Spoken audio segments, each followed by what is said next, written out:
আমন্ত্রণ জানাচ্ছি প্রিয় দর্শক মঞ্চিত নিয়মিত আয়োজন কথোপকথনে। সকালে জামিন পাওয়ার পর বিকেলে জেল থেকে মুক্তি পেয়েছেন সাবেক স্পিকার শিরীন শারমিন চৌধুরী। অথচ প্রায় 2 বছর ধরে তিনি কোথায় ছিলেন কেউ জানে না। হঠাৎ করে গত 7 এপ্রিল পুলিশ ভোর রাতে তাকে গ্রেপ্তার করে। অথচ গত 2 বছরে এমন গ্রেপ্তার হওয়া রাজনৈতিক ব্যক্তিত্ব, বিশেষ করে যারা আওয়ামী লীগের মন্ত্রী এমপি ছিলেন, তাদের ক্ষেত্রে রিমান্ড চাওয়াটাই ছিল সহজাত প্রক্রিয়া। কিন্তু শিরীন শারমিনকে পাঠানো হয়েছিল জেলে। এরপর গ্রেপ্তারের 6 দিনের মধ্যে 12 এপ্রিল সকালে তার জামিন মেলে। বিকেলে জেল থেকে বের হয়ে যান তিনি। গত 2 বছরে গ্রেপ্তার হওয়া আওয়ামী লীগের শীর্ষ পর্যায়ের নেতাদের মধ্যে একমাত্র সাবেক মন্ত্রী সাবির হোসেন চৌধুরী এত দ্রুত জামিন পেয়েছিলেন। রাজনৈতিক মহলে একটি ওপেন সিক্রেট আলোচনা আছে। নির্বাচনের আগে পর্দার আড়ালে প্রথমে সাবির হোসেন চৌধুরী, পরে শিরীন শারমিন চৌধুরীর নেতৃত্বে আওয়ামী লীগকে সক্রিয় করে রাজনীতির ট্রাকে ফেরানোর চেষ্টা হয়েছিল। সাবেক স্পিকার জামিনে মুক্ত হওয়ার পর সেই আলোচনাটি আবার উঠে এসেছে নানা মহলে। একাধিক সূত্র বলছে, এই আলোচনা একেবারে অমূলক নয়। দেশীয় বিদেশি নানা পক্ষের মধ্যে এমন একটা আলোচনা হয়েছে এবং আলোচনার প্রক্রিয়া চলমান আছে। তবে অনেকের কাছে প্রশ্ন, সংসদে আইন পাশ করে নির্বাহী আদেশে আওয়ামী লীগের কার্যক্রম নিষিদ্ধ রেখে আওয়ামী লীগকে ফেরানোর এই পর্দার আড়ালের আলোচনা যদি হয়েও থাকে, সেটি কতটুকু বাস্তবসম্মত। বাংলাদেশের রাজনীতিতে খুব প্রভাবশালী হিসেবে ভূমিকা রাখে এমন একটি কূটনৈতিক সূত্র বলছে, পুরো বিষয়টি একটি পরিকল্পনার অংশ। যদি তাই হয়, তাহলে সামনের দিনে এমন অনেক ছোট ছোট চমক দেখা যেতে পারে। বিস্তারিত জানতে চলুন যাওয়া যাক বিশ্লেষণে। 2025 সালের 22 মে আন্তঃবাহিনী জনসংযোগ পরিদপ্তর বা আইএসপিআর থেকে একটি বিজ্ঞপ্তি দিয়ে বলা হয়েছিল, 2024 সালের 5ই আগস্ট আওয়ামী লীগের পতনের সময় 626 জনকে বাংলাদেশের বিভিন্ন সেনানিবাসে আশ্রয় দেওয়া হয়েছিল। সেই তালিকায় 4 নম্বর নামটি ছিল সাবেক স্পিকার শিরীন শারমিন চৌধুরীর। বলা হয়েছিল তাকে পরিবার সহ সেনানিবাসে আশ্রয় দেওয়া হয়েছিল। ওই তালিকায় সাবেক ডেপুটি স্পিকার শামসুল হক টুকু, প্রতিমন্ত্রী জুনায়েদ আহমেদ পলক, সাবেক হুইপ ইকবালুর রহিম, সাবেক সংসদ সদস্য সাইদুল হক সুমন, কাজী নাবিল আহমেদ, নাজমা আক্তার, রাগিবুল আহসান রিপু, AKM Rezaul Karim Tansen, M A Latif এবং ছাত্রলীগের সাবেক সাধারণ সম্পাদক তানভীর হাসান সৈকতের নাম ছিল, যাদেরকে পরে বিভিন্ন জায়গা থেকে গ্রেপ্তার হতে দেখা গেছে। শিরীন শারমিন ছাড়া সেনাবাহিনীর ওই তালিকায় থাকা সাবেক প্রধান বিচারপতি ওবায়দুল হাসান, আপিল বিভাগের বিচারপতি ইনায়েতুর রহিমের কোনো হদিস পরে পাওয়া যায়নি। এর মধ্যে সাবেক স্পিকার পদত্যাগের চিঠি, ঘরে বসে পাসপোর্টের জন্য তার আঙুলের ছাপ নেয়া, এসব নিয়ে গণমাধ্যমে ফলাও করে খবর বেরিয়েছিল। এর মধ্যে গত 7 এপ্রিল মঙ্গলবার ভোর রাতে ঢাকার ধানমন্ডি এলাকা থেকে তাকে গ্রেপ্তার করে মিন্ট রোডের কার্যালয়ে নিয়ে যায় ঢাকা মহানগর গোয়েন্দা পুলিশ বা ডিবি। জুলাই আন্দোলনের লালবাগ থানায় আশরাফুল ওরফে ফাহিম নামে এক ব্যক্তিকে হত্যা চেষ্টা মামলায় গ্রেপ্তার দেখিয়ে আদালতের কাছে 2 দিনের রিমান্ড চায়। শুনানি শেষে আসামির রিমান্ড ও জামিন নামঞ্জুর করে কারাগারে পাঠানোর আদেশ দেন আদালত। রাষ্ট্রীয় প্রোটোকলের 3 নম্বর সাবেক গুরুত্বপূর্ণ একজন ব্যক্তিকে সরকার যেভাবে গ্রেপ্তার করেছে এবং তার মাধ্যমে আরবিট্রারি ডিটেনশন বা স্বেচ্ছাচারী আটকের ঘটনা ঘটালো, বিষয়টি ব্যাপক সমালোচনার জন্ম দেয়। 12 এপ্রিল দুপুরে জুলাই আন্দোলনের সময় সহিংসতা, ভাঙচুর ও হত্যা চেষ্টার অভিযোগে রাজধানীর লালবাগ থানায় দায়ের করা এক মামলায় সাবেক স্পিকারের জামিন মঞ্জুর করেন আদালত। আসামিপক্ষের আবেদনের পরিপ্রেক্ষিতে জামিন মঞ্জুর করেন ঢাকার অতিরিক্ত chief metropolitan magistrate Zakir Hossain. Dhaka মহানগর আদালতের প্রধান কৌঁসুলি ওমর ফারুক ফারুকী বলেন, আদালত 50,000 টাকা মুচলেকার মামলায় পুলিশের প্রতিবেদন দাখিল না হওয়া পর্যন্ত আসামির জামিন মঞ্জুর করেছেন।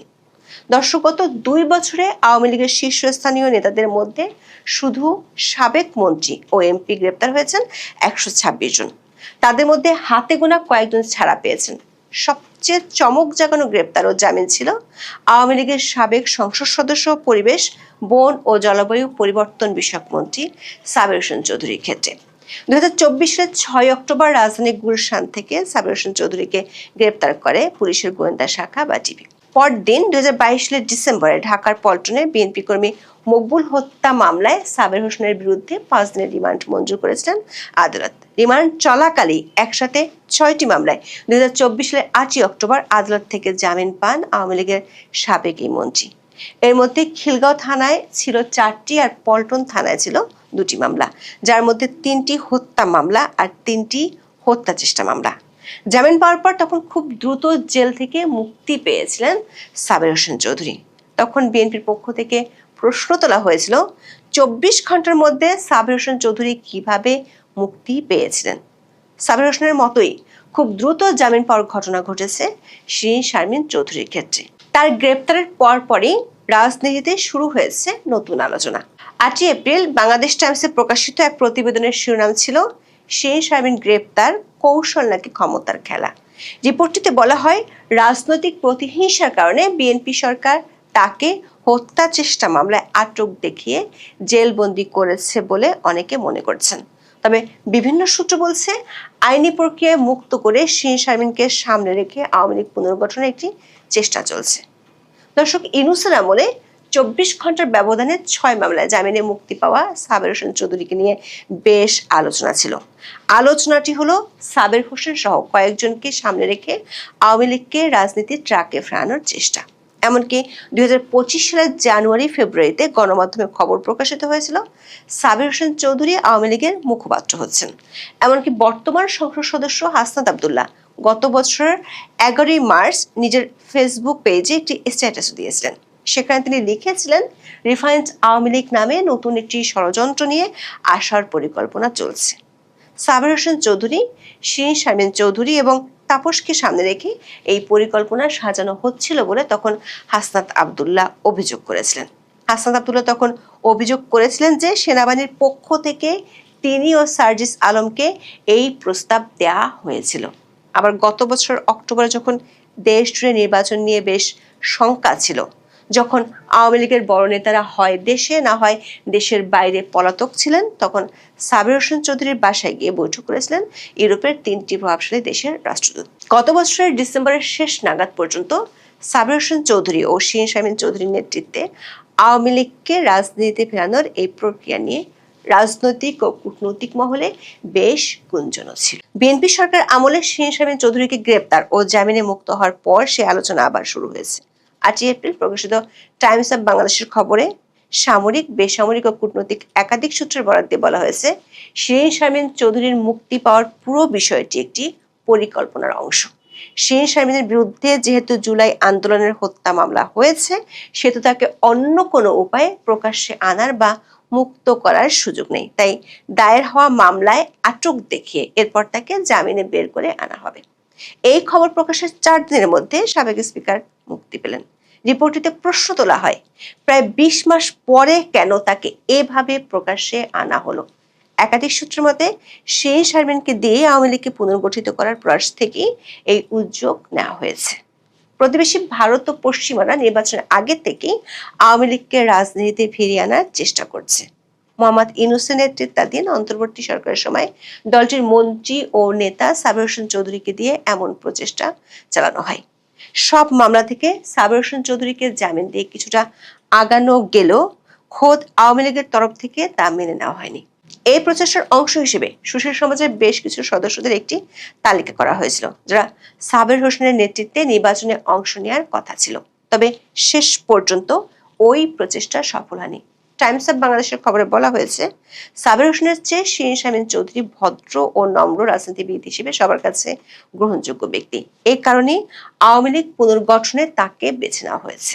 এতে সবুজ সংকেত দিয়েছেন খোদ আওয়ামী লীগের শীর্ষ নেতারা। তবে দলের 2 জন মধ্যম স্তরের নেতা টাইমস অব বাংলাদেশকে জানিয়েছেন, শেখ হাসিনা নিজেই চলতি বছরের ডিসেম্বরের মধ্যে বাংলাদেশে ফিরে আসবেন এবং দলকে নেতৃত্ব দেবেন। তবে এর মধ্যে অন্তর্বর্তী সরকার আমলে জারি করা সন্ত্রাস বিরোধী আইনের সংশোধনী অধ্যাদেশটি বিএনপি সরকার আইন হিসেবে সংসদে পাশ করেছে। এই অধ্যাদেশটি তখন ইউনূসের সরকার করেছিল আওয়ামী লীগের কার্যক্রম নিষিদ্ধ করার জন্য। প্রশ্ন উঠেছে, সরকার যদি আওয়ামী লীগকে রাজনীতির মাঠে ফিরতে দিতে চায় এবং সে কারণে শিরিন শারমিন চৌধুরীকে জামিন দিতে চায়, তাহলে তার আগে কেন রাজনৈতিক দলের কার্যক্রম নিষেধাজ্ঞার আইনটি পাশ করলো? সরকার একাধিক সূত্র বলছে, পরিস্থিতি ঘুরে গেলে বিএনপি নিজেও জানে এই আইন ভবিষ্যতে তাদের বিরুদ্ধে ব্যবহৃত হতে পারে। কিন্তু এই মুহূর্তে আওয়ামী লীগের নেতাদের বিরুদ্ধে যত মামলা আছে তাতে সরকারের চিন্তা আওয়ামী লীগকে নিয়ে নয়, বরং যারা রাজনীতির মাঠে আছে তাদেরকে নিয়ে। জামাত ও এনসিপি যে কোনো সময় সহিংস হয়ে উঠলে এই আইনটি সরকার চাইলে তখন কাজে লাগাতে পারবে। রাজনৈতিক মহলে আরেকটি প্রশ্ন হলো, শুধু শিরীন শারমিন চৌধুরীকে মুক্তি দিলে কি আওয়ামী লীগ পুনর্গঠন হয়ে যাবে বা আওয়ামী লীগ ফিরতে পারবে? গত 1 মাসে নারায়ণগঞ্জের সেলিনা হায়াৎ আইবি সহ কয়েকজন জামিন পাওয়ার পরও অন্য মামলায় শোন অ্যারেস্ট দেখানো হয়। কূটনৈতিক একটি সূত্র বলছে, সাবেক স্পিকারের মুক্তির মধ্য দিয়ে যে প্রক্রিয়া শুরু হয়েছে সেখানে ধাপে ধাপে বেশ কিছু ঘটনা সামনে আসবে।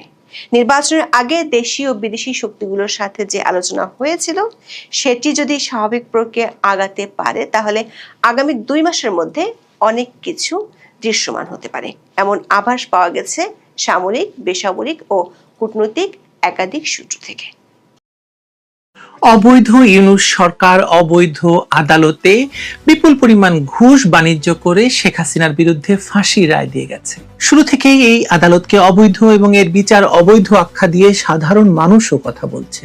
এবার আন্তর্জাতিকভাবে খ্যাত আইনি প্রতিষ্ঠান অফিসিয়ালি এই ট্রাইব্যুনালে দেওয়া শেখ হাসিনার বিরুদ্ধে ফাঁসির রায়কে চ্যালেঞ্জ জানিয়েছে। এবার সরকার কি করবে?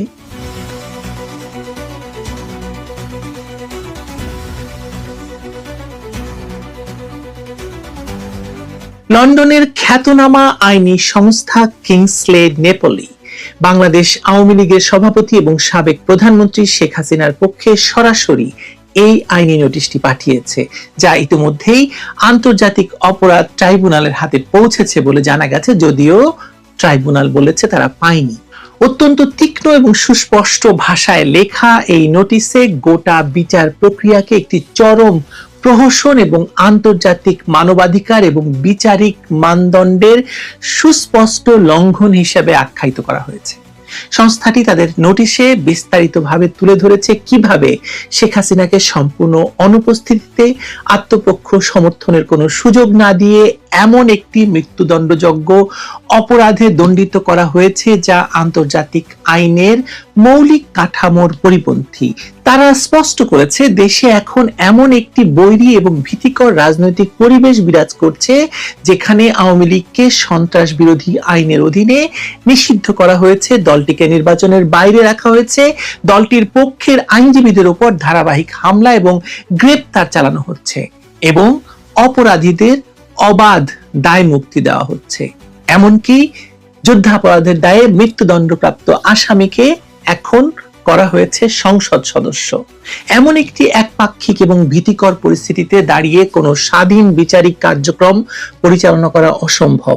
নোটিশে ট্রাইব্যুনালের বিচারক এবং প্রসিকিউশন প্যানেলের নিয়োগ নিয়ে গভীর উদ্বেগ প্রকাশ করে বলা হয়েছে এখানে চরম পক্ষপাতদুষ্ট এবং রাজনৈতিকভাবে সংশ্লিষ্ট ব্যক্তিদের বসানো হয়েছে যাদের প্রকাশ্য মন্তব্যগুলোই প্রমাণ করে যে বিচারের রায় আগে থেকে নির্ধারিত ছিল। Amnesty international, human rights watch এবং আন্তর্জাতিক বার অ্যাসোসিয়েশনের মতো বৈশ্বিক মানবাধিকার সংস্থাগুলোর উদ্বেগের কথা স্মরণ করিয়ে দিয়ে কিংসলে নেপোলি কড়া ভাষায় জানিয়েছে এই বিচার প্রক্রিয়ায় ন্যূনতম কোনো স্বচ্ছতা ছিল না। যথাযথ আইনি প্রক্রিয়া অনুসরণ না করে দেওয়া এই ফাঁসির রায়কে আন্তর্জাতিক আইনে এক ধরনের সামারি এক্সিকিউশন বা বিচার বহির্ভূত হত্যাকাণ্ড হিসেবেই বিবেচনা করা যায়। আগামী 14 দিনের মধ্যে এই নোটিশের জবাব দেওয়ার আলটিমেটাম দিয়ে তারা অবিলম্বে এই অবৈধ রায় বাতিল, মৃত্যুদণ্ড কার্যকর করা থেকে বিরত থাকা এবং আওয়ামী লীগ সংশ্লিষ্টদের সার্বিক নিরাপত্তা নিশ্চিত করার দাবি জানিয়েছে। 37 দফা সম্বলিত এই আইনি নোটিশে হাসিনার আইনজীবীরা প্রথমেই স্পষ্ট করেছেন যে তারা এই অবৈধ কার্যক্রমের বিরুদ্ধে আনুষ্ঠানিক আপত্তি জানাচ্ছেন এবং তার অনুপস্থিতিতে মৃত্যুদণ্ডযোগ্য অপরাধে বিচার এবং দণ্ড দেওয়া হয়েছে যা ন্যায় বিচার এবং যথাযথ প্রক্রিয়ার আন্তর্জাতিক মানের সঙ্গে মৌলিকভাবে অসামঞ্জস্যপূর্ণ। নোটিশে আরো বলা হয়েছে যে শেখ হাসিনার বিচার এমন একটি বৈরী পরিবেশে অনুষ্ঠিত হয়েছে যেখানে আওয়ামী লীগ এবং তাদের সমর্থকদের বিরুদ্ধে চরম বৈরিতা ছিল এবং অন্তর্বর্তী সরকার আওয়ামী লীগকে সন্ত্রাস বিরোধী আইনের আওতায় নিষিদ্ধ করেছিল। নোটিশে এই ট্রাইব্যুনালের গুরুতর লঙ্ঘনগুলোর একটি বিশদ তালিকা তুলে ধরা হয়েছে। প্রথমত, বিচারিক স্বাধীনতার সম্পূর্ণ অভাব, যেখানে রাজনৈতিকভাবে সংশ্লিষ্ট বিচারকদের নিয়োগ এবং পক্ষপাতমূলক মন্তব্য করা হয়েছে। দ্বিতীয়ত, প্রসিকিউশনের পক্ষপাত, রাজনৈতিকভাবে সম্পৃক্ত প্রধান প্রসিকিউটরের নিয়োগ। তৃতীয়ত, যথাযথ প্রক্রিয়া এবং ন্যায্য বিচারের অধিকার লঙ্ঘন। চতুর্থত, অনুপস্থিতিতে বিচার এবং মৃত্যুদণ্ড প্রদান। আইনজীবীরা দৃঢ়ভাবে বলেছেন যে এই লঙ্ঘনগুলো পৃথকভাবে এবং সম্মিলিতভাবে বিচার প্রক্রিয়াকে সম্পূর্ণ অন্যায্য করেছে, অগ্রহণযোগ্য করেছে এবং এই রায় আইনগতভাবে সম্পূর্ণ অবৈধ। আরো মৌলিক সমস্যা হিসেবে নোটিশে উল্লেখ করা হয়েছে যে আইসিটির শেখ হাসিনার বিরুদ্ধে বিচার করার আদৌ কোনো এখতিয়ার নেই। 1973 সালের আন্তর্জাতিক অপরাধ ট্রাইব্যুনাল আইন মূলত 1971 সালের মুক্তিযুদ্ধকালীন অপরাধে বিচার করার জন্য প্রণীত হয়েছিল। 2024 সালে এই আইনের সংশোধনের মাধ্যমে এখতিয়ার বাড়ানো হয়েছে, যা সম্পূর্ণ অবৈধ এবং এই আইনের পূর্ব প্রযোজ্যতা আন্তর্জাতিক আইনের পরিপন্থী। 2024 সালের ঘটনাগুলো সাধারণ ফৌজদারি আদালতের আওতায় পড়ে এবং এই ট্রাইব্যুনালের অপব্যবহার একটি গুরুতর এখতিয়ারের লঙ্ঘন। নোটিশে ট্রাইব্যুনালের নিয়োগ প্রক্রিয়ার বিষয়েও কঠোর সমালোচনা করা হয়েছে। 2024 সালের পর বিচারক এবং প্রসিকিউশন সম্পূর্ণ পুনর্গঠন করা হয়েছে, যা পক্ষপাতের ধারণা তৈরি করেছে। এই নিয়োগে স্বচ্ছতার অভাব ছিল এবং বিচারকদের অভিজ্ঞতা সীমিত। বিচারকদের রাজনৈতিক সংশ্লিষ্টতা নিয়ে গুরুতর প্রশ্ন রয়েছে এবং বিচার চলাকালে মন্তব্য থেকে পক্ষপাতের স্পষ্ট ইঙ্গিত পাওয়া গেছে। প্রতিরক্ষা আইনজীবীদের বক্তব্য থেকেও পূর্ব নির্ধারিত রায়ের ইঙ্গিত পাওয়া যায়, যার ফলে ন্যায্য বিচার মারাত্মকভাবে ক্ষতিগ্রস্ত হয়েছে। প্রসিকিউশনের নিরপেক্ষতার বিষয়টিও নোটিশে তুলে ধরা হয়েছে। প্রধান প্রসিকিউটরের রাজনৈতিক সম্পৃক্ততা পক্ষপাতের স্পষ্ট ইঙ্গিত দেয় এবং একপাক্ষিকভাবে বিচার পরিচালিত হয়েছে। আপনারা জানেন, তাজুল ইসলাম জামায়াতের যুদ্ধাপরাধের দায়ে অভিযুক্তদের আইনজীবী ছিলেন। তাকে করা হয়েছে এই আদালতে প্রধান প্রসিকিউটর হিসেবে। শুধুমাত্র নির্দিষ্ট পক্ষের বিরুদ্ধে মামলা করা হয়েছে। দুর্নীতির গুরুতর অভিযোগ উঠেছে, যার ফলে বিচার প্রক্রিয়ার বিশ্বাসযোগ্যতা সম্পূর্ণ নষ্ট হয়েছে। আন্তর্জাতিক পর্যবেক্ষকরা ন্যায্য বিচার না হওয়ার বিষয়টি স্পষ্টভাবে উল্লেখ করেছেন। আন্তর্জাতিক বার অ্যাসোসিয়েশন উদ্বেগ প্রকাশ করেছে, হিউম্যান রাইটস ওয়াচ একই উদ্বেগ জানিয়েছে এবং অ্যামনেস্টি ইন্টারন্যাশনাল বিচারকে সরাসরি অন্যায্য বলেছে। শেখ হাসিনাকে অভিযোগ জানানো বা আত্মপক্ষ সমর্থনের কোনো সুযোগই দেওয়া হয়নি। আন্তর্জাতিক আইনে অনুপস্থিতিতে বিচার কেবল অত্যন্ত ব্যতিক্রমী পরিস্থিতিতে করা যায়। মৃত্যুদণ্ডের ক্ষেত্রে কঠোর মানদণ্ড প্রযোজ্য, যা এখানে মানা হয়নি। ফলে এই দণ্ড আন্তর্জাতিক আইনে সামারি এক্সিকিউশন হিসেবে বিবেচিত হবে। এই বিচার আন্তর্জাতিক আইনের মৌলিক ন্যায় বিচারের মান সম্পূর্ণভাবে লঙ্ঘন করেছে। নোটিশে দাবি জানানো হয়েছে যে রায় বাতিল করা হোক, মৃত্যুদণ্ড কার্যকর না করা হোক, ভবিষ্যৎ বিচার আন্তর্জাতিক মান অনুযায়ী করা হোক, আওয়ামী লীগের সংশ্লিষ্টদের নিরাপত্তা নিশ্চিত করা হোক এবং সরকার এই লঙ্ঘন স্বীকার করে যথাযথ ব্যবস্থা নিক। শেখ হাসিনা তার আইনি অধিকার দাবি করেছেন এবং 14 দিনের মধ্যে এই নোটিশের জবাব দেওয়ার অনুরোধ জানানো হয়েছে। আন্তর্জাতিক আইনি প্রতিষ্ঠানের এই কড়া চ্যালেঞ্জের পরপরই স্বভাবতই প্রশ্ন ওঠে এই ট্রাইব্যুনালের জন্ম প্রক্রিয়া এবং আইনি এখতিয়ার নিয়ে। জুলাই সন্ত্রাসের পর প্রতিহিংসা চরিতার্থ করার তাড়নায় সম্পূর্ণ অসাংবিধানিক উপায়ে এই আদালতটি সাজানো হয়েছিল। 1973 সালের আন্তর্জাতিক অপরাধ ট্রাইব্যুনাল আইনটি মূলত 1971 সালের মুক্তিযুদ্ধের সময়কার মানবতা বিরোধী অপরাধের বিচারের জন্য প্রণীত হয়েছিল। কিন্তু 2024 সালের একটি নির্দিষ্ট রাজনৈতিক পট পরিবর্তনের পর পূর্ববর্তী ঘটনাগুলোর বিচার করার জন্য সম্পূর্ণ বেআইনিভাবে অধ্যাদেশের মাধ্যমে এই আইনের এখতিয়ার বাড়ানো হয়েছে। আইনের এই ভূতাপেক্ষ বা রেট্রোস্পেকটিভ প্রয়োগ আন্তর্জাতিক আইনের সম্পূর্ণ বিরোধী। সংবিধানে স্পষ্ট বলা আছে, সংসদ ভেঙে দেওয়া অবস্থায় কেবল রাষ্ট্রপতি অধ্যাদেশ জারি করতে পারেন, কিন্তু বর্তমান প্রেক্ষাপটে সেই সাংবিধানিক প্রক্রিয়া বিন্দুমাত্র অনুসরণ করা হয়নি। বিচারক নিয়োগের ক্ষেত্রেও সংবিধানের 98 অনুচ্ছেদের চরম লঙ্ঘন করা হয়েছে। আন্তর্জাতিক অপরাধ আইনে বিন্দুমাত্র অভিজ্ঞতা না থাকা সত্ত্বেও রাজনৈতিকভাবে সংশ্লিষ্ট এবং নির্দিষ্ট একটি রাজনৈতিক দলের প্রতি অনুগত ব্যক্তিদেরকে, বিশেষ করে জামায়াতের সঙ্গে সংশ্লিষ্ট ব্যক্তিদেরকে রাতারাতি বিচারক হিসেবে স্থায়ীভাবে নিয়োগ দেওয়া হয়েছে। এর চেয়ে বড় প্রহসন হলো প্রসিকিউশন প্যানেল গঠন। যিনি একসময় চিহ্নিত যুদ্ধাপরাধীদের প্রধান আইনজীবী হিসেবে আইনি লড়াই করেছেন, তাকেই করা হয়েছে এই ট্রাইব্যুনালের চিফ প্রসিকিউটর। এমন একটি ক্যাঙ্গারু কোর্টের যে শেখ হাসিনার মতো একজন রাজনৈতিক ব্যক্তিত্বের বিচার করার কোনো আইনি, সাংবিধানিক বা নৈতিক এখতিয়ার নেই, সেটি আজ কেবল দেশের মানুষের কাছে নয়, আন্তর্জাতিক অঙ্গনেও দিনের আলোর মতো পরিষ্কার হয়ে গেছে। বাংলাদেশ রোম স্ট্যাটিটিউডের সদস্য হওয়া সত্ত্বেও আন্তর্জাতিক অপরাধ আদালতে বা আইসিসিতে না গিয়ে নিজেদের খেয়াল খুশি মতো এমন একটি ঘরোয়া আদালত সাজানোর মূল উদ্দেশ্যই ছিল বিচারের নামে রাজনৈতিক প্রতিশোধের নীল নকশা বাস্তবায়ন করা। অথচ বিচারের নামে গত 1.5 বছরে যা ঘটেছে তা যে কোনো মাফিয়া সিন্ডিকেটের কার্যক্রমকেও হার মানায়। ন্যায় বিচারের বদলে এই ট্রাইব্যুনাল পরিণত হয়েছে কোটি কোটি টাকার ঘুষ বাণিজ্য এবং আসামিদের রাজসাক্ষী বানানোর এক বিশাল হাটে। প্রসিকিউটর সাইমন রেজা তালুকদার এক আসামিকে খালাস পাইয়ে দেওয়ার চুক্তিকে 1 কোটি টাকা ঘুষ দাবি করেছিলেন এবং অগ্রিম 10 লাখ টাকা নগদ চেয়েছেন, যার অডিও রেকর্ড জনসমক্ষে ফাঁস হয়ে গেছে। পরিস্থিতি বেগতিক দেখে তাকে পদত্যাগ করতে হয়েছে, আর চিফ প্রসিকিউটর তাজুল ইসলামকেও তার পদ থেকে সরিয়ে দেওয়া হয়েছে।